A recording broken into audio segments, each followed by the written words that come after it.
esse que é o maior e mais esperado debate da política brasileira, debate principalmente daqueles que são conservadores, liberais, que acreditam na direita brasileira. Nós estamos aqui firmes e fortes neste sábado, dia 29 de maio de 2021, promovendo este debate com dois debatedores de altíssimo nível, que eu sei que vocês conhecem muito bem, que eu sei que vocês acompanham também muito bem. Ao meu lado direito, lá está ele, Caio Coppola, ele que é comentarista político e vai debater junto com a gente. Boa tarde, Caio. Boa tarde, Paulo. Boa tarde, deputado Kim. Boa tarde a todos aí que estão nos assistindo. Sejam muito bem-vindos a essa que é a primeira live do meu canal. Então a gente conta com vocês para compartilharem o link, né? E caso gostarem do conteúdo, se inscreverem também no canal. Desejo um bom debate a todos, especialmente ao público. Muito bem, ao meu lado esquerdo e à direita de vocês está Kim Kataguiri, ele que é deputado federal. Boa tarde, Kim. Boa tarde, Paulo, Coppola, um prazer estar participando do debate. Muito bem, este debate está sendo feito com um apoio irrestrito do CPJur, do Centro Preparatório Jurídico. Eu tenho aqui alguns agradecimentos antes da gente iniciar a nossa conversa, a nossa discussão aqui. Eu gostaria muito de agradecer, em nome da professora Maria do Carmo Cefair, ela que é reitora do grupo CEUNI-FAMetro, agradecer ao Dr. Wellington Lins de Albuquerque, ele que é mantenedor-presidente do grupo FAMetro, estão nos acompanhando lá diretamente de Manaus, o professor Felipe Venturini, que é idealizador do Núcleo de Educação Política e Renovação aqui do CPJur. Eles proporcionaram para a gente toda essa infraestrutura que vocês estão vendo para que esse debate realmente acontecesse. Então, eu gostaria muito de agradecer. E, em nome deles, em nome do Grupo FAMetro, eu gostaria de chamar o Wellington Lins Júnior, ele que é diretor administrativo universitário do grupo, para dar uma palavra. Por favor, Wellington. Boa noite, Paulo. Boa noite a todos os telespectadores. Boa noite, Caio. Boa noite, Kim. É uma honra poder ajudar aqui com as estruturas do CPJur e do nosso Núcleo de Educação Política. Democracia se constrói com opiniões, com divergências, com diálogo. E esse é o propósito do nosso CPJur e do Núcleo de Educação Política. A FAMetro do Amazonas, Manaus e o CPJur de São Paulo estarão sempre de portas abertas para promover o debate, a democracia e o espírito político que falta em todos nós.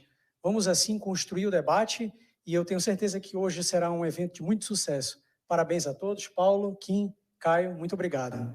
Obrigado, Wellington. Obrigado. Muitíssimo obrigado. Muito bem, minhas excelências, nós estamos agora com 53 mil pessoas ao vivo nos acompanhando, a gente agradece bastante, a expectativa é muito alta para esse debate, mas antes aqui da gente iniciar os nossos temas, que está tudo programado por aqui, as regras do debate que eu vou explicar, eu gostaria de dar uma palavra extremamente objetiva aqui, para que a gente já tenha a linha mestre desse debate. Vocês dois são pessoas que eu tenho um profundo respeito e uma admiração gigantesca, tanto Caio Coppola quanto o deputado Kim Kataguiri. E a minha função aqui é uma função de simplesmente mediar, fazer com que a democracia aqui prevaleça e principalmente que vocês possam ter as regras sendo absolutamente válidas daquilo que vocês haviam combinado. Eu gostaria imensamente de pedir que esse debate seja um debate de altíssimo nível, propositivo, firme como ele precisa ser, mas que ofensas pessoais sejam evitadas aqui em respeito não apenas a mim como mediador, mas também às pessoas que estão nos acompanhando de casa. Certo? De acordo? Ambos? Certíssimo. Muito bem. Deixa eu explicar para vocês as regras deste debate. Nós vamos ter 5 temas no debate entre Caio Coppola e Kim Kataguiri. 2 temas foram escolhidos pelo deputado Kim Kataguiri, 2 temas foram escolhidos pelo Caio Coppola e um tema, nós 3 juntos entramos num acordo. Quais foram os temas escolhidos pelo deputado Kim Kataguiri? O primeiro, Bolsonaro e a direita. O segundo, a condução de Bolsonaro na pandemia da Covid-19. Quais foram os temas que Caio Coppola escolheu? Infraestrutura, os transportes no Brasil, recuperação do emprego. E o tema em comum que nós 3 aqui acordamos para que seja feito é um tema visando as eleições de 2022, um debate sobre as eleições de 2022. Nós teremos 2 minutos e 35 segundos para cada um fazer as suas considerações iniciais sobre um determinado tema, 1 minuto e 10 de réplica, 35 segundos de tréplica. Lembrando que todas as regras do debate foram acordadas entre os dois e nós estamos aqui fazendo valê-las, certo? Muito bem, podemos começar então? Então, segundo o nosso sorteio aqui, que nós fizemos, um sorteio extremamente tecnológico, numa caixinha de papel, nós vamos então começar com o tema condução do presidente Jair Bolsonaro na pandemia, certo? E o primeiro a falar, segundo o nosso sorteio aqui, é o deputado Kim Kataguiri, que terá, a partir de agora, vou pedir para o nosso cronômetro estar já ligado, 2 minutos e 15 para suas considerações iniciais sobre o tema Bolsonaro, a condução de Bolsonaro na pandemia. Kim. Bom, primeiro dizer que é um prazer estar aqui com o Paulo, com o Coppola, participando desse debate, lamentar as 450 mil mortes que nós já tivemos em nosso país e dizer que muitas dessas mortes poderiam ter sido evitadas caso, primeiro, a gente não tivesse uma negligência, Coppola, criminosa com a vacinação. O Ministério da Saúde recebeu 11 e-mails diferentes da Pfizer e a desculpa do secretário executivo do Ministério da Saúde para não ter aberto o primeiro e-mail foi de que o computador do Ministério estava com vírus. Essa é uma desculpa inaceitável, essa é uma desculpa ridícula para alguém que está no nível do secretário executivo do Ministério da Saúde e que recebeu 2 dias depois uma ligação do representante da Pfizer reforçando a oferta de 70 milhões de vacinas. Então, primeiro, nós temos uma negligência criminosa do governo federal em adquirir as vacinas, em se negar a entrar em contato com a Pfizer, dando a desculpa que foi um vírus de computador que atrasou em 6 ou 7 meses a entrega do contrato e o início das negociações com a Pfizer, quando a gente poderia ter começado a nossa vacinação em dezembro de 2020, segundo a previsão e o contrato inicial da própria empresa. Segundo, a promoção ostensiva, e a gente tem o caso do Amazonas de Manaus mais emblemático, recentemente saiu um vídeo da Capitã Cloroquina, lá da Maíra Pinheiro, 2 dias antes do colapso de saúde em Manaus, dizendo que a cloroquina era o meio mais eficaz para se combater o coronavírus e que evitaria internações de UTI. 2 dias depois foi o morticínio que a gente infelizmente assistiu em Manaus, no Amazonas, promovido pelo uso deste medicamento que você, Coppola, já disse ser promissor e já disse ter boas evidências de que funcionaria. Então, o meu primeiro questionamento ao Caio Coppola é o seguinte: tendo em vista aí as 450 mil famílias que perderam seus entes queridos, tendo em vista o desastre completo de um presidente da República defendendo um medicamento comprovadamente ineficaz e que, inclusive, pode agravar a situação da pandemia, se o Coppola se desculpa ou se arrepende de ter dito que Pazuello é um ministro qualificado, que cloroquina era promissora e poderia ser utilizada no tratamento do coronavírus e que também a mortalidade da coronavírus seria menor ou igual, semelhante à da gripe para aqueles menores de 70 anos de idade. Muito bem. Agora, 2 minutos e 15, por favor, para girar o nosso cronômetro.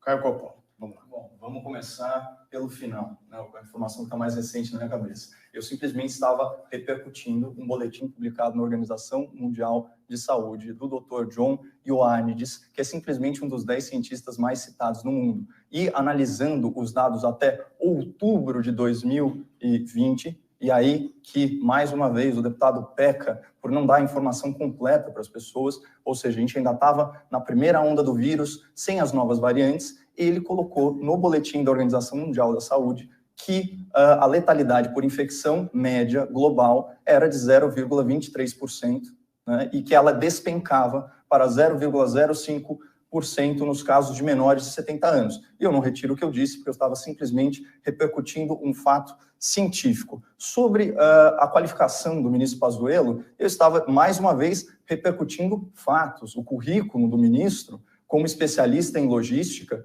inclusive responsável por questões relacionadas à saúde na Operação Acolhida, era de domínio público. Ele foi elogiadíssimo pelo seu trabalho logístico nas Olimpíadas. E não há nada errado em veicular essas informações. Isso fez parte da biografia dele. E sobre a Pfizer, eu acho que quando a gente mede os resultados, ainda mais quando a gente faz acusações gravíssimas que o nobre deputado pode fazer protegido pela sua imunidade parlamentar, uma prerrogativa da qual eu não gozo, a gente tem que analisar o impacto real das medidas. Então, quando ele falou aqui de poderíamos ter vacinado em dezembro, primeira vacina do mundo foi aplicada em 8 de dezembro no Reino Unido. Nos Estados Unidos, fabricação local da Pfizer, fábrica local, 14 de dezembro. Ora, como que isso seria possível se as vacinas da Europa, da Pfizer, foram atrasadas? E mais, quando nós comparamos, certo, a proposta inicial, a qual o deputado se referiu, com o contrato efetivamente celebrado agora, a diferença no prazo de entrega e na quantidade de entregas é ínfima, até porque os contratos começavam fracionados. Então, eu não acho que, nesse caso, a gente possa falar em negligência criminosa. Muito bem, vamos para a réplica do deputado Kim Kataguiri. Kim, você tem 1 minuto e 10 segundos a partir de agora. Podemos falar em negligência criminosa porque a corrente majoritária, né, da ciência defendia e já explicitava, mesmo com os dados do Brasil, em outubro de 2020, que a letalidade do coronavírus já era mais do que 20 vezes da letalidade da gripe para aqueles menores de 70 anos de idade. Então, na realidade brasileira, né, os dados apontados pelo estudo do Coppola não se aplicam e isso deveria ser transmitido com responsabilidade, com verdade, para alguém que comenta na televisão brasileira. Em relação a ser especialista em logística, a gente já viu o resultado prático disso e a Operação Acolhida nem se compara a administrar o Sistema Único de Saúde, que é muito mais complexo, que é tripartite e que possui competência concorrente dos estados e dos municípios. Além disso, o impacto real, nós poderíamos, sim, ser um dos principais hoje, se não o país que mais vacina, um dos que mais vacina no mundo, porque nós temos hoje a melhor infraestrutura de vacinação do mundo, e já mostramos isso na H1N1. O Bolsonaro fez com que a gente caísse de primeiro lugar em vacinação para 55º em relação às outras epidemias pelas quais a gente já passou. Então, existe negligência criminosa, sim. Ok. Coppola, 1 minuto e 10. Bom, mais uma vez, o deputado desqualifica o nosso debate quando ele fala do estudo do Coppola. Um estudo publicado no boletim da Organização Mundial da Saúde por um dos 10 pesquisadores mais citados, né, em papers científicos, não pode ser qualificado como estudo do Coppola. Inclusive, ainda mais um estudo que levou em conta dados de centenas de cidades brasileiras. No caso, a média da mortalidade analisada aqui no Brasil era de 0,29%. E as comparações com a gripe e com a pneumonia foram feitas com base nos números da própria OCDE. Então, isso é ciência. Claro, essa doença, ela evoluiu. Talvez se o mesmo pesquisador fizesse um novo estudo, a letalidade seria maior. Mas o importante é o seguinte, no debate público, há uma confusão sobre a letalidade dessa doença. Por quê? Porque os cálculos negligenciam a subnotificação nos casos. Então, quando a gente vê que tem 15, 16 milhões de casos confirmados, a gente sabe, por estimativas, que esse valor é 5, 6 vezes maior. Então, isso é pertinente do ponto de vista matemático, e eu não vou admitir que você fale que esse é um estudo meu, sendo que esse é um estudo da Universidade de Stanford. Ok. Kim, tréplica, 30 segunos. Primeiro, eu disse que é um estudo seu, eu disse que é um estudo que você citou. E segundo, que com certeza a taxa de mortalidade revista agora seria aumentada em 4,2%, muito mais letal, inclusive do que você já havia afirmado de que a recessão econômica seria mais grave do que a pandemia, poderia matar mais do que a pandemia. Na verdade, o que a gente tem é gente morrendo de fome por dia, 17 pessoas, ou seja, em um ano, a pandemia, a fome mata muito menos do que a pandemia. E, para além disso, também, sem dúvida nenhuma, ignorar todos os estudos sobre a nova variante que a gente poderia ter evitado caso a gente tivesse controlado a pandemia. Okay. Coppola, 30 segundos. O Kim, ele peca pela falácia do anacronismo. É muito fácil a gente, numa posição privilegiada agora, ser engenheiro de obra feita, né? Então, quando a gente propõe os números, olha, eu falei embasado por um estudo que afirmou que houve mais de 500 mil casos, né, só de spike em casos de câncer devido à última recessão econômica. Tem um estudo internacional do Brasil com o Reino Unido mostrando que só na população jovem adulta, a partir da população jovem adulta, por causa da recessão econômica do governo Dilma Rousseff, houve no mínimo 31 mil mortes. Obrigado. Muito bem, nós estamos ao vivo aqui com nada mais, nada menos do que 93 mil pessoas acompanhando este debate que só está começando. Nós estamos aqui terminando agora o primeiro tema, e este tema foi a condução do presidente Jair Bolsonaro na pandemia. Agora nós vamos ao segundo tema e vamos falar sobre infraestrutura, os transportes aqui no Brasil. E quem começa agora é o Caio Coppola, e ele terá 2 minutos e 15 segundos a partir de agora. Muito obrigado, Paulo. Bom, eu escolhi esse tema da infraestrutura porque, assim como você, eu acompanho o noticiário, não tem como nós não sermos bombardeados pela negatividade do jornalismo militante e a sua perspectiva sempre pessimista em relação ao Brasil, em relação ao futuro. Então, só para oferecer um respiro, inclusive nos temas desse debate, eu acho que seria legal a gente dar um pouquinho de espaço para o Brasil que dá certo. Vamos lembrar o que é o Ministério da Infraestrutura. O Ministério da Infraestrutura ele é o sucessor do Ministério dos Transportes, uma pasta que era marcada por corrupção e por loteamento político. Inclusive, né, foi nessa área, nesse segmento, que a Polícia Federal fez aquela investigação do inquérito dos portos, né, que ensejou a famosa denúncia, né, da Procuradora-Geral da República, a doutora Raquel Dodge, contra o presidente em exercício, Michel Temer, por corrupção passiva e também por lavagem de dinheiro. Agora, vamos esquecer isso. Qual que é a realidade atual? Há um quadro técnico, um servidor de carreira à frente do Ministério da Infraestrutura, que é o ministro Tarcísio Gomes de Freitas. E o que ele fez? Ele não apenas estancou a corrupção, como ele trouxe a agenda liberal para essa pasta. Então, por exemplo, já que eu citei os portos, isso não é uma informação difundida, mas hoje no Brasil, todos os portos operam no azul. Em 2020, o Porto de Santos teve lucro recorde de mais de 200 milhões de reais. Não é? E além disso, muita coisa do governo sendo transferida para a iniciativa privada. São 70 ativos no total. Então, só de aeroportos são 34, só de terminais portuários são 26. O Brasil finalmente está diversificando o seu modal de transporte, investindo direito no quê? Em malha ferroviária. Né? Então, essa é uma novidade que o ministro trouxe para o seu ministério, e eu vou entrar um pouquinho mais em detalhes, principalmente sobre a questão das ferrovias, se eu tiver oportunidade no próximo comentário. Muito bem, deputado Kim Kataguiri, 2 minutos e 15 segundos. Vamos lá. Primeiro, sobre negatividade do jornalismo militante, né? É evidente que as notícias que vão tomar o noticiário são sobre os 450 mil mortes e sobre a grave crise econômica que a gente vive na maior crise econômica da história do nosso país. É o que mais choca, é o que mais chama a atenção. Né? Você colocar em segundo plano uma concessão, uma rodovia, é evidente que não tem absolutamente nada a ver com o jornalismo militante. Aliás, essa era exatamente a mesma desculpa que o PT utilizava para colocar a imprensa na oposição, para dizer que o principal inimigo era a imprensa. Mas vamos falar sobre trazer agenda liberal para dentro do Ministério da Infraestrutura. Com todo respeito que eu tenho e admiração ao ministro Tarcísio de Freitas, ele não é um liberal e ele não levou uma agenda liberal para o Ministério da Infraestrutura. Ele, pelo contrário, comandou o PAC 2 da Dilma, 1 trilhão 500 bilhões de reais. Ele está aí. Quem trouxe, aliás, Tarcísio pelo governo foi a presidente Dilma Rousseff para comandar o DENIT, e ele comandou a maior parte das pavimentações das rodovias no seu governo, e depois continuou, depois no governo Michel Temer, e foi elevado ao posto de ministro no governo Bolsonaro, que continuou o programa de parcerias e concessões que já havia sido idealizado pelo próprio Tarcísio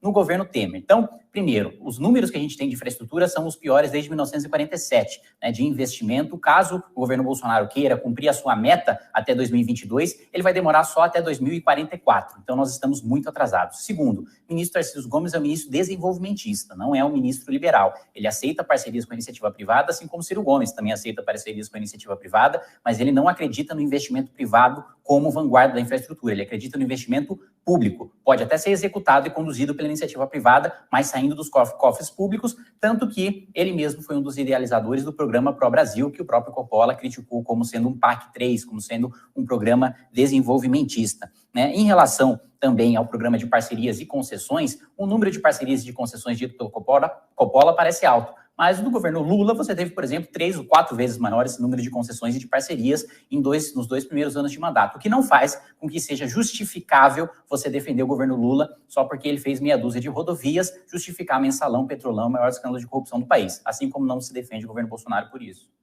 Muito bem, Coppola, 1 minuto e 10 segundos para sua réplica. Não, é lamentável ver o Kim nessa necessidade patológica de criticar o governo, não reconhecer bons resultados e julgar as pessoas pelo seu passado. Se a mesma lógica fosse aplicada a ele, a gente poderia falar que ele é um militante bolsonarista. Então é o seguinte, o que o Kim se refere como orçamento da infraestrutura, ele realmente foi enxugado, só 6 bilhões de reais, mas não é aí que está o pulo do gato. Na verdade, a questão é mais complexa. Por quê? Porque o que a gente julga no Ministério da Infraestrutura de inspiração liberal é justamente o investimento privado contratado, que até hoje já são 80 bilhões de reais, né? A meta para esse ano é de 140 bilhões e a meta para o final do mandato é de 250 bilhões. Como falar que esse ministro não tem inspiração liberal se nós estamos falando agora no segundo semestre da privatização, primeira privatização de um porto no Brasil, no Espírito Santo, e na sequência também o porto de Itajaí, de São Sebastião e até o porto de Santos. Vocês conseguem imaginar a quantidade de interesses dos congressistas, colegas do nobre deputado, que o ministro Tarcísio está enfrentando, as máfias nessa situação, e falar que o governo não está sendo liberal nessa área é simplesmente negar a realidade. Kim, 1 minuto e 10 para sua réplica. Vamos lá, mais uma vez, pergunte ao ministro Tarcísio seu posicionamento sobre investimento público para impulsionar o setor, e o Coppola falou aqui sobre metas, e como eu disse, para cumprir essa meta irreal do governo de 250 bi até 2022, no atual ritmo de investimentos, o governo teria que esperar até 2044. Estabelecer meta, qualquer um pode estabelecer para qualquer coisa, isso não significa entregar resultado. E, para além disso, né, você ainda tem a argumentação de que não, quem está querendo julgar pelo passado, não, imagina, eu não disse que o ministro Tarcísio é um mau ministro porque ele conduziu o DENIT no governo Dilma, estou dizendo que ele conduz investimentos públicos no país desde o governo Dilma e elaborou o programa de parcerias e concessões no governo Temer, que está sendo executado agora, né? Eu reconheço o seu mérito em ser um bom executor de obras. Isso não justifica o governo Bolsonaro. Sinto muito, Coppola, mas eu acho que nós temos uma diferença aqui fundamental. Eu não abriria mão de nenhum princípio, de nenhum valor do futuro do país, do futuro da direita brasileira, de desenvolvimento econômico ou de salvar vidas na pandemia em troca de meia dúzia de rodovias, que, aliás, foram de investimento muito menor do que em governos anteriores. Coppola, 30 segundos para sua tréplica. A meia dúzia de rodovias a qual o deputado se refere, desinformando o público, são 1.400 quilômetros de rodovias duplicadas e pavimentadas, algumas delas responsáveis por uma queda sensível no preço do frete. A agenda antiliberal que ele mente para o público, falando que é do ministro Tarcísio, é a concessão, né, aliás, a privatização, o leilão, né, da Ferrovia Norte-Sul, que era um projeto de 1985 e que só agora realmente está servindo ao seu escopo, que é escoar a produção do agro. Perfeito. Kim, 30 segundos para sua tréplica. PPP, infraestrutura, todos os outros governos passados fizeram e esse governo não tem feito nada de novo, pelo contrário, tem seguido o programa de parcerias e investimentos do governo Temer. Para além disso, 1.400 quilômetros de rodovia duplicada parece muito no Brasil inteiro, mas só o estado de São Paulo já fez mais de 3.500 quilômetros, ou seja, o resultado ainda é pífio de pavimentação e de duplicação de rodovias ao redor do país. Tudo isso para, além disso, dizer que a meta continua sendo os 250 bilhões, que só seria atingido no atual ritmo de investimentos em 2044. Muito bem, são 2h30 da tarde agora, deste sábado, e eu tenho uma notícia para dar para vocês aqui. Nós estamos com mais de 104 mil pessoas ao vivo nos acompanhando. Isso daqui é muito melhor do que a final da Champions League. É só essa constatação que eu queria dizer para vocês. Compartilhem aí, por um acaso, se vocês puderem nos ajudar, compartilhem. Nós estamos ao vivo aqui, ainda temos alguns temas para debater e contando muito com a sua audiência, com a sua participação. Vamos para o nosso terceiro tema, então, do debate de hoje, proposto pelo deputado federal Kim Kataguiri, e o tema é Bolsonaro e a direita, o legado de Bolsonaro para a direita. Vamos iniciar, então, com os seus 2 minutos e 15 segundos do deputado Kim Kataguiri. Kim. Coppola, o Bolsonaro pegou um país, né, em 2016 com uma esquerda absolutamente destruída, com Lula preso, inelegível, impopular. Além disso, com inflação baixa, com reforma trabalhista, com PEC do teto de gastos. Pegou um país propício para que a direita finalmente ascendesse ao poder e ficasse lá durante pelo menos 12, 16, 20 anos. E o país que ele nos entrega é um país de retrocessos no combate à corrupção, nomeação de um petista para a Procuradoria-Geral da República, nomeação de um ministro do Centrão para o Supremo Tribunal Federal, que votou em favor da flexibilização da lei da ficha limpa, em favor do foro privilegiado retroativo. Aliás, a PEC do fim do foro privilegiado foi enterrada pelo governo Bolsonaro dentro da sua base na Câmara dos Deputados. Também, além disso, né, o velho escândalo ali de você ter uma fábrica de chocolate que vende R$27 mil em panetone para um policial militar, que é realmente uma mágica como o sujeito conseguiu fazer isso, além do seu assessor ser o mesmo assessor que ficava rondando outros 4 assessores no gabinete de Jair Bolsonaro, né, e de Eduardo Bolsonaro, e coincidentemente todos eles sacavam 100% do seu salário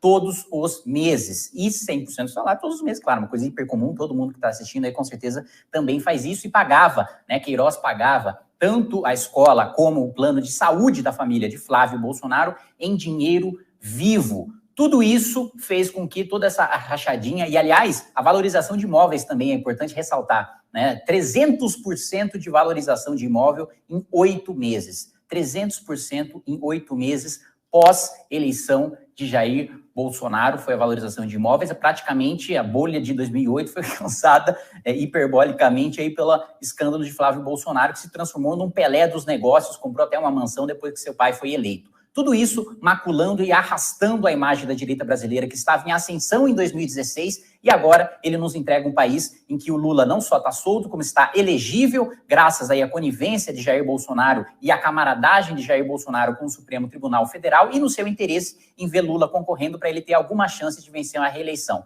Então, ele pegou um país com uma esquerda destruída e entrega um país com uma direita absolutamente destruída no cenário de terra arrasada. Caio Coppola, 2 minutos e 15 segundos sobre o tema Bolsonaro e a direita. Só para deixar uma linha muito clara, o único aqui entre nós, Kim, que já foi filmado numa defesa enfática do patrimônio imobiliário do presidente da República é você. Né? E outra coisa, o Kim ele confunde o debate público misturando questões que são centrais à administração federal, e é nisso que eu foco. Os meus comentários, até como eu disse, eu não sou protegido pela imunidade parlamentar, eu não posso fazer o tipo de acusação leviana que ele faz com o passado da família Bolsonaro. Né? São coisas completamente distintas. Agora, sobre o desmonte institucional do combate à corrupção, Kim, e sobre o retrocesso na legislação, no arcabouço jurídico, ora, eu mesmo já critiquei de forma incisiva cada um desses pontos, seja a nomeação do procurador da República, ou seja a indicação do ministro do Supremo Tribunal Federal. A diferença é que a minha crítica, ela é sensata, contextualizada e justa. Então, por exemplo, não adianta você colocar todo o peso, né, de uma legislação no presidente que está lá sancionando, quando é o Congresso que faz essa lei.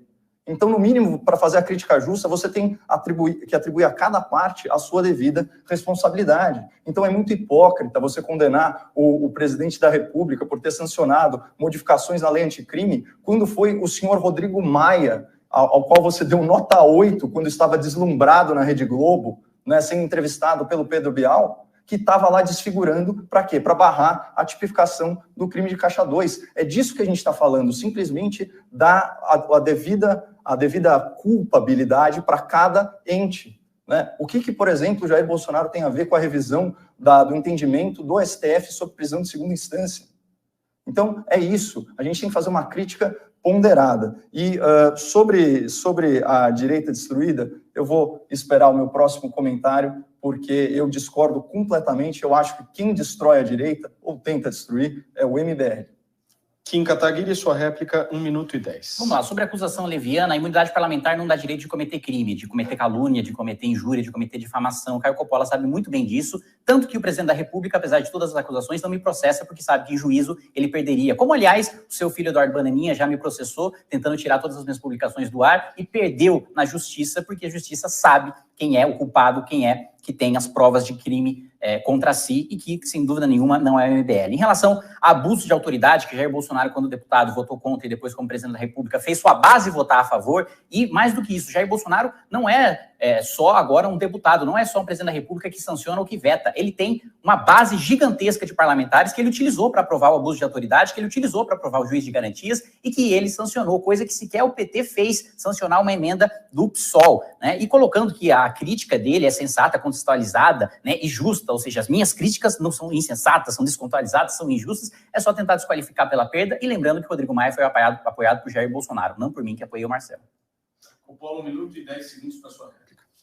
O fim da picada, você falar que não apoia um parlamentar ao qual você atribuiu nota 8, né? Mas, enfim, vamos falar sobre a direita destruída por Jair Bolsonaro. Né? E eu faço a réplica, né? Aquela lógica leninista, né? Xingue-os do que você é, acuse-os do que você faz. Onde estava o MBL quando o povo brasileiro precisou ir às ruas pela reforma da Previdência? Estava boicotando a manifestação, né? Estava fazendo o jogo sujo do sindicalismo, né, fazendo o jogo sujo dos sindicatos e falando, não, isso aqui é uma greve extremista, radicalizada, golpista, antirrepublicana, usando aqui a sua expressão. E qual é o trabalho do MBL hoje? Né? Vocês publicaram aí pelo menos 16 vídeos no intervalo de 40 dias sobre a minha pessoa. Eu sou de esquerda ou eu sou de direita? Então, vocês percebam que essa guerra de atrito, quem faz contra a direita é o próprio MBL, nessa lógica de quem pensa diferente de mim não serve, não presta para o debate público. Então, eu não acho que você tem alguma moral para falar de destruição à direita, porque você se dedica muito mais a isso do que a própria esquerda. Kim Kataguiri, sua réplica de 35 segundos agora. Pelo contrário, a minha dedicação é para salvar a direita de Jair Bolsonaro e, primeiro, a notícia falsa de que é uma expressão leninista, né, alguém que claramente não conhece a história da Revolução Russa e que repete, né, jargão de Olavo de Carvalho sem nunca ter lido uma linha sequer do que escreveu Lenin ou do que George Orwell escreveu sobre Lenin. Então, você distingue do que você é, acusa do que você faz, isso é mentira. Essa expressão simplesmente não saiu da boca de Lenin. E sobre a reforma previdenciária, não teve um movimento que lutou mais para a reforma da Previdência, desde o governo Temer, quando Jair Bolsonaro estava contra, indo para o Nordeste falando que não tinha déficit da Previdência e que a reforma da Previdência era para matar pobre. Nós estávamos defendendo a reforma previdenciária, ainda que ela fosse impopular. Muito bem, nós vamos agora então para o nosso quarto... Perdão, Caio, perdão, por favor, a sua tréplica, 35 segundos. Perdão. É um absurdo ouvir que o presidente da República é quem tisna a imagem da direita, quando no Congresso Nacional do MBL de 2019, os membros do movimento estavam lá aplaudindo de pé o ex-presidente réu Michel Temer, que à época, em 2019, respondia a nada menos que uma dezena de processos e já havia sido detido, ou, vamos falar de forma mais vulgar, preso 2 vezes. Isso sim atrapalha a imagem da direita. Isso sim está associado a esse tipo de político e até hoje prestando vassalagem e bajulando ele nas redes sociais. Muito bem, agora sim nós vamos para o nosso quarto tema, este tema que foi escolhido pelo debatedor Caio Coppola, e o tema é recuperação do emprego. Nós teremos aí 2 minutos e 15 segundos para as considerações iniciais sobre esse tema. Querem tomar uma água? Tá tudo certo? Podemos? Nós estamos aqui dando um pau na Champions League, literalmente. Manchester City e Chelsea ficaram para depois, estão com 121 mil pessoas agora aqui ao vivo nos acompanhando, às 2h39 da tarde. Aliás, muita gente falou que esse debate seria gravado. Nós estamos ao vivo aqui, 2h39. Coppola, recuperação do emprego no Brasil, 2 minutos e 15.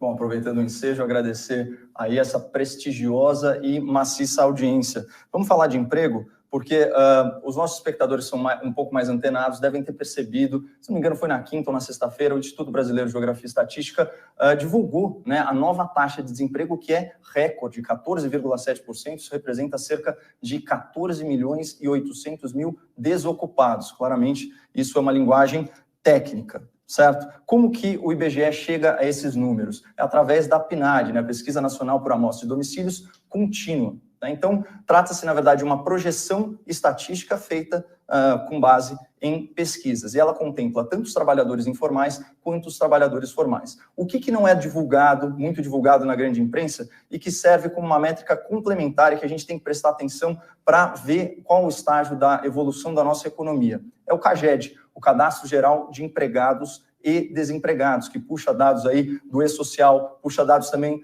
do Web Empregador, e a gente consegue formar o saldo líquido de empregos com carteira assinada. Então, surpreendentemente, o mercado de trabalho brasileiro mostrou muita resiliência. Em 2020, ano da pandemia, ainda assim foram 142 mil novos empregos de carteira assinada gerados. Quando a gente traz agora para esse ano, no acumulado até abril, a gente está falando de 957 mil empregos de carteira assinada gerados. Pessoal, isso é muita coisa, né? E a gente tem que olhar com uma atenção especial para esse número, porque o emprego de carteira assinada, ou emprego CLT, né, ele é a forma mais burocrática e mais onerosa de fazer uma contratação. Então, ele envolve um processo de decisão por parte do empregador que precisa ser levado em conta. Então, ele demora para voltar nos casos de crise. A gente teve o exemplo, por exemplo, da crise da presidente Dilma Rousseff, em 2015 e 2016, foram extintos 2 milhões e 800 mil empregos CLT. Né? E a retomada foi muito mais lenta do que o que está acontecendo agora, e isso associado a outros números macroeconômicos pinta um cenário muito menos pessimista do que o que a gente está acostumado a ver. Muito bem. Kim, 2 minutos e 15 para a gente falar sobre a recuperação do emprego. Bom, quem está vivendo a realidade do dia a dia sabe muito bem que não precisa ser pessimista para você ver a realidade trágica como ela está hoje para a nossa situação econômica. Primeiro, que a principal reforma para a retomada do emprego seria a reforma tributária, que o ministro Paulo Guedes falou há 1 ano e meio que enviaria na semana que vem, a gente está esperando essa semana que vem até hoje. Agora, ele não só diz que não vai enviar na semana que vem, como vai dividir a reforma tributária em 4 partes diferentes e burocráticas, Ou seja, a reforma tributária foi absolutamente jogada no lixo pelo governo Bolsonaro e seria a principal para a gente retomar a nossa economia. A reforma administrativa, que seria a segunda principal, o governo Bolsonaro mandou uma reforma administrativa sem ninguém da elite do funcionalismo público, sem juiz, sem promotor, sem político, e ainda boicota a minha emenda antiprivilégio, que faltam só 30 assinaturas para eu conseguir essa pressão dos parlamentares para eles assinarem, que inclui todas as categorias da elite do funcionalismo público, porque Jair Bolsonaro boicota com a sua base essa emenda que melhoraria e muito a situação das contas públicas do nosso país e também do emprego. E, para além disso, ele aumenta o próprio salário e coloca um piso ali de R$39 mil praticamente para aqueles militares que acumulam funções dentro do governo, pagos com o seu dinheiro só para ele dar um aumento de salário para si próprio e para o vice-presidente da República. Além disso, né, o que a gente teve foi o recorde de empregos informais, né, que é o que mostra exatamente o CAGED que o Coppola acabou de citar. E também uma diminuição da renda média, da renda básica de cada um desses novos empregos, ou seja, são pessoas que pararam de procurar os empregos na sua graduação para procurar subempregos e que conseguiram esses empregos agora ao custo do aumento do índice de miséria. Para além disso, né, a gente tem aí inflação recorde desde o Plano Real, IPA nos últimos 12 meses, 50%, IGP 37% nos últimos 12 meses. O governo Bolsonaro ligou a impressora, ligou a máquina de fazer dinheiro, expandiu a oferta monetária em 50% nos últimos 12 meses. Nem Lula, nem Dilma fizeram isso. Acho que nem Ciro Gomes, se virasse sócio da Xerox, faria uma coisa parecida com o que o Bolsonaro está fazendo da desvalorização da nossa moeda. E, além disso, o Fundo Monetário Internacional ainda mostrou que os países que mantiveram distanciamento e isolamento social são aqueles que estão recuperando mais rapidamente do pós-pandemia, porque não são as medidas de distanciamento que são recessivas, mas a pandemia em si, que traz insegurança e que faz com que os investimentos fiquem parados, como a gente observou em toda a pandemia da história da humanidade, com o coronavírus não está sendo diferente. Coppola, 1 minuto para a sua réplica.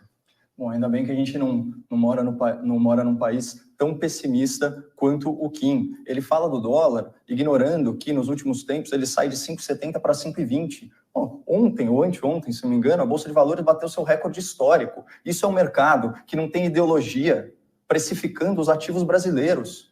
Investindo no Brasil, em última análise, o volume de crédito superior a 4 trilhões e 500 bilhões de reais também é recorde. Arrecadação recorde de impostos. Ora, isso sinaliza a retomada da economia.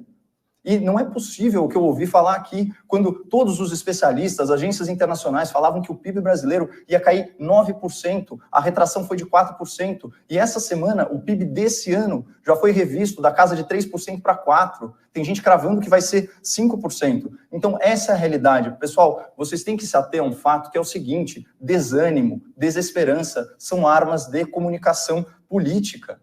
São armas de comunicação política. O que eu quero mostrar aqui é que existe um Brasil que está dando muito certo e que está sendo varrido para debaixo do tapete simplesmente por uma questão de militância. Kim, 1 minuto e 10 segundos. Ilusão, populismo e demagogia também são instrumentos que vendem falsas esperanças para a população e são armas de comunicação política já utilizadas por todo quanto é tipo de líder populista de esquerda e de direita na história do nosso país. Fato é, volume de crédito subsidiado e também recorde de inadimplência. As pessoas não têm condições de pagar as dívidas emitidas durante o período da pandemia, né? E o governo, aliás, fez o Pronamp, que é um dos programas de crédito mais fracassados da história do mundo. Só 5% do orçamento que o Congresso Nacional aprovou para o Pronamp chegou, de fato, na ponta das empresas, porque o ministro Paulo Guedes obrigou as empresas a manter todos os seus empregos exatamente como eles estavam durante o período da pandemia, até 1 ano depois. É óbvio que ninguém tem previsibilidade no seu negócio para conseguir pegar empréstimo dessa maneira. E PIB crescendo 3% ou 4%, 3% é efeito estatístico. Se em todos os trimestres ele crescer 0%, no final das contas o PIB anual cresceu 3%, que significa que realmente o PIB não cresceu absolutamente nada. É simplesmente crescimento nominal sem crescimento real. É por isso que a gente precisa ir além das manchetes e se ater aos fatos, aos dados, às estatísticas reais dos estudos e ler os estudos por completo. Caio Coppola, sua tréplica, 35 segundos. Até então aos fatos reais, né? A gente está falando o quê? De 1 milhão de empregos com carteira assinada durante a pandemia que o Kim varre para debaixo do tapete, sem falar na contenção de danos, né? Porque por meio da MP 936, do secretário especial da Previdência do Trabalho, o programa BEM, de manutenção do emprego e da renda, né, contemplou mais de 20 milhões de acordos de trabalho. Tem muita gente que está assistindo agora, que está nos assistindo agora, que foi beneficiado por essa flexibilização. A gente está falando o quê? De mais de 1 milhão e 400 mil CNPJs beneficiados, de mais de 9 milhões e 800 mil CPFs beneficiados. Então, trocando em miúdos, 10 milhões de empregos salvos. Kim, para a gente fechar esse tema, 35 segundos. Vamos falar então sobre saldo de medidas provisórias no emprego. MP 1116 e 1117 criaram um rombo para você, para nós, de mais de 70 bilhões de reais que os meus netos vão ter que pagar e eles ainda nem têm pai, né? E para além disso, também a expansão da oferta monetária, que o Caio Coppola absolutamente ignorou, fazendo com que a nossa inflação disparasse. E sobre os dados do CAGED, eu citei que esses novos 1 milhão de empregos foram empregos que estão pagando menos do que aqueles empregos que pagavam previamente. A gente teve uma diminuição na renda per capita de cada uma dessas famílias, e é disso que se trata, das pessoas viverem melhor ou viverem pior. E esse resultado otimista do Caio a gente não está vendo na prática. Muito bem, são 2h48 agora da tarde deste sábado. Mais uma vez, os nossos agradecimentos aqui a essa gigantesca audiência que nós temos hoje, 121 mil pessoas agora ao vivo. Com certeza esse debate ainda vai rodar bastante no On Demand. Então a gente agradece imensamente vocês estarem aqui num sábado assistindo tanto o Kim quanto o Caio, quanto eu também, a gente aqui neste debate.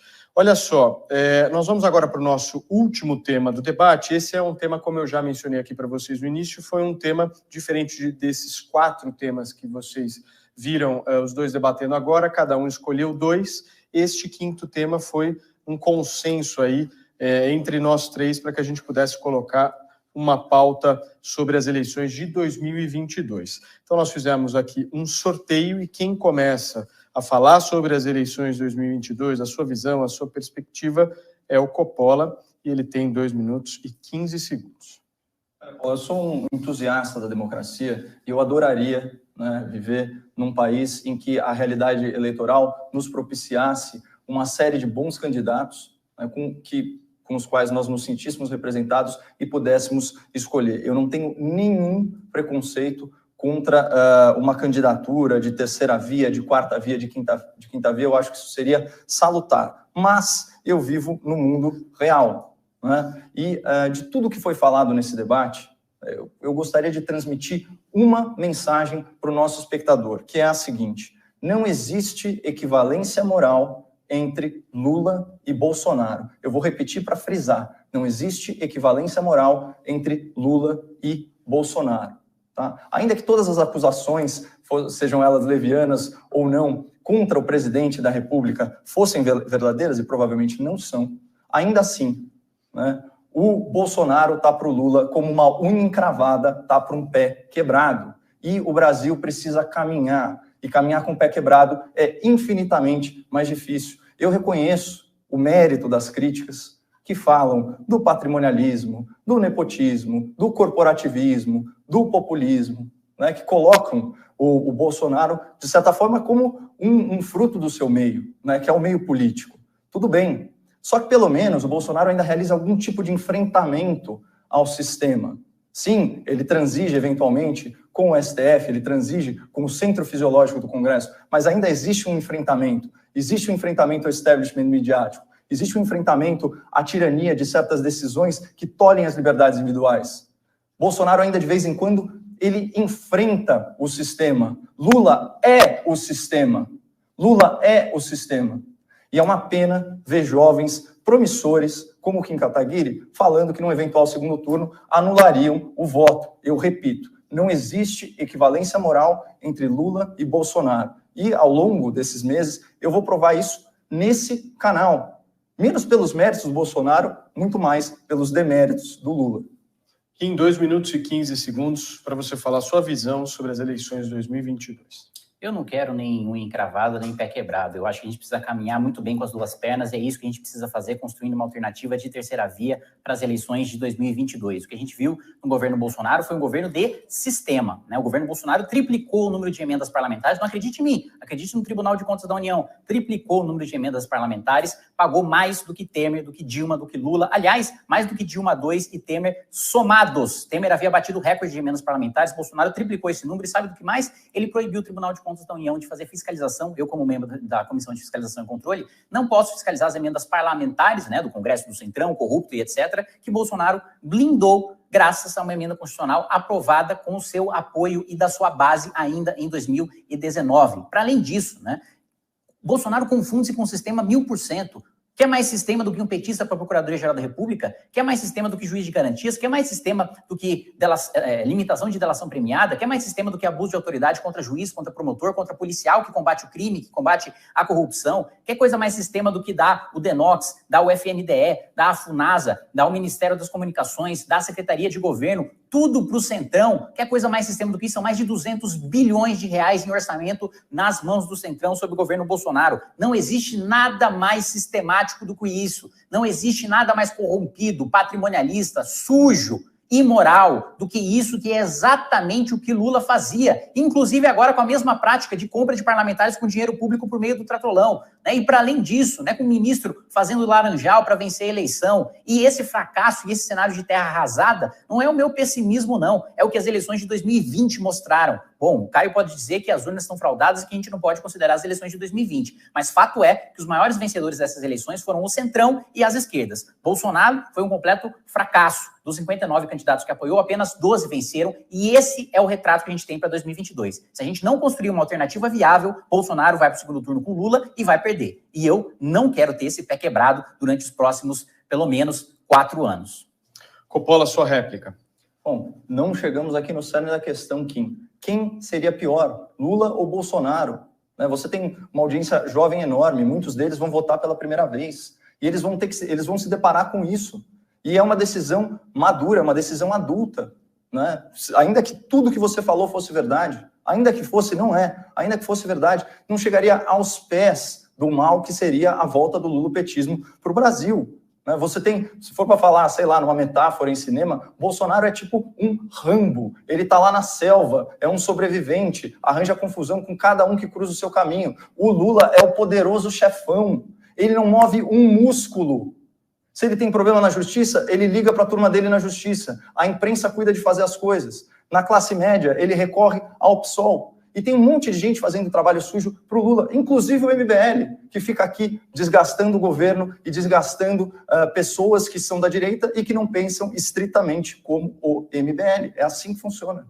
Kim, sua réplica. Vamos lá, primeiro, né, ainda que fosse verdade, ainda que, falando que as coisas que eu falei não são verdade, mas sem provar absolutamente nada, sem apontar absolutamente nenhuma falsidade, sem falsear nenhum dos meus argumentos, apenas dizendo que, ainda que fosse verdade, né, como ele já fez também no debate anterior, fugindo completamente, na fala anterior, fugindo completamente do mérito da questão. Se ele tem problema, o Lula liga para a justiça, exatamente o que Jair Bolsonaro fez, nomeando assessor de Dias Toffoli e Gilmar Mendes, para hoje André Mendonça, ministro da Segurança Pública, ministro da Justiça, nomeou um assessor de ambos, nomeou um petista para a Procuradoria-Geral da República. Que coisa pior do que isso? O Congresso é corrupto? Tem muita gente corrupta lá dentro? Tem. E por que a Procuradoria-Geral da República não faz nada? Porque Bolsonaro nomeou ela para servir ao sistema, para servir a maior parte do Centrão, corrupta e fisiológica, e pagou mais dinheiro para o Centrão do que qualquer petista, do que qualquer Michel Temer, do que qualquer Fernando Henrique, Collor, Sarney pagou na história do país. Veja os dados do Tribunal de Contas da União, ele triplicou o número de emendas sem fiscalização. Alternativa, eu tenho um trio muito bom para construir essa viabilidade, sair dessa falsa dicotomia criada por Caio Coppola. Moro, Danilo Gentili e Amoedo, que são 3 nomes que têm dialogado bastante, que tem tudo para se dar bem nas próximas eleições. 35 segundos de tréplica, Coppola. Olha, Kim, você vai me desculpar, mas eu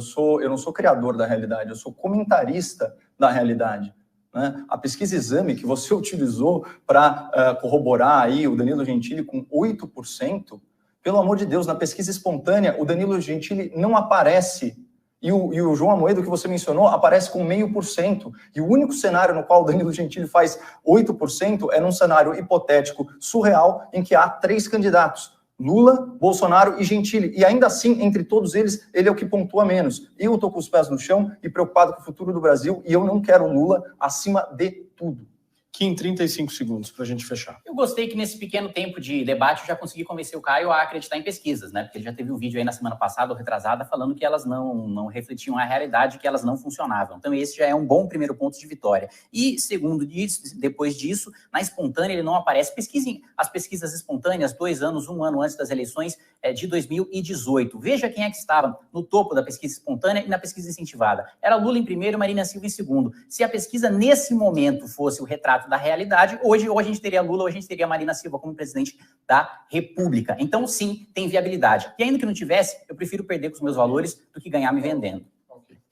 Muito bem, nós chegamos aqui já na parte final do nosso debate do Kim Kataguiri com o Caio Coppola. Mais uma vez aqui eu não posso deixar de mencionar as mais de 126 mil pessoas que estão nos acompanhando agora ao vivo, neste sábado. Vi relatos de gente fazendo churrasco e acompanhando o nosso debate, vi relatos de pessoas que estão deitadas agora no sofá também assistindo ao nosso debate, e vi detalhes de pessoas que realmente se interessam mesmo por política e vieram aqui conosco, aqui para participar. Bom, gente, nós temos agora pelo nosso cronograma aqui as considerações finais, então eu queria que nós sorteássemos. Vocês podem fazer um... Tanto faz? Tanto faz? Vocês estão muito leves. Foi muito leve hoje. Como eu preferi? Quer... Então, com Coppola começando. Coppola, nossa, é muita gentileza. Vamos lá, Coppola, 30 segundos, por favor.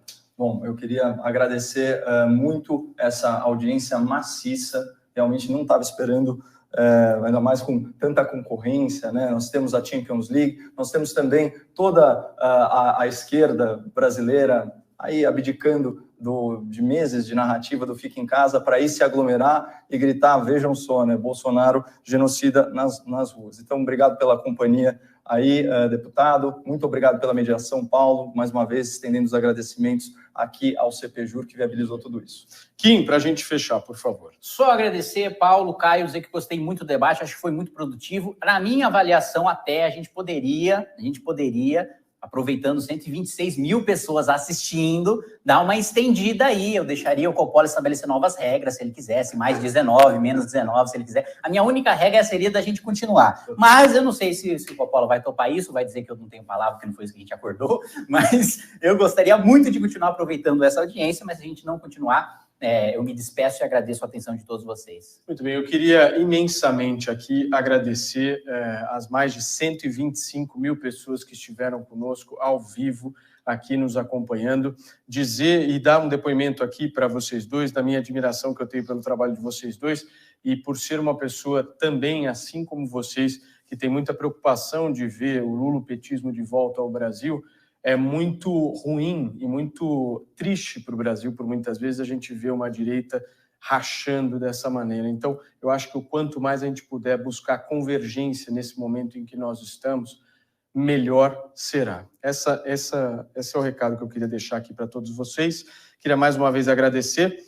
125 mil pessoas ao vivo nos acompanhando em pleno sábado. Foi um prazer.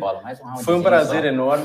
Caio Coppola estabeleceu as regras, o Kim Kataguiri aqui aceitou as regras. Mas agora quem estabeleceu as regras é a doutora Juliana, que está em casa esperando, afinal de contas é um sábado, eu também quero ver a minha Champions e eu tenho mais o que fazer, Kim, sinceramente. E só mais uma vez agradecer aqui, principalmente por vocês terem me escolhido para mediar esse debate. Espero que a gente tenha conseguido aqui estabelecer... Eu espero sinceramente mesmo, eu fiquei muito feliz com isso, fiquei feliz com o depoimento que o Caio fez, fiquei feliz com o depoimento que o Kim fez. Mesmo você sendo um bolsonarista tucano, eu gosto muito de você. Não, eu sou um produto da China, querido. Muito bem. Gente, olha, nós vamos ficando por aqui. Eu queria muito agradecer mais uma vez todas as pessoas que nos acompanharam. Esse vídeo vai ficar salvo, né, Caio, no seu canal, então vai rodar muito mais do que essas 124 mil pessoas. A gente se vê. Muitíssimo obrigado, Caio, mais uma vez. Muitíssimo obrigado, Kim. E muito melhor que Champions League. Tchau.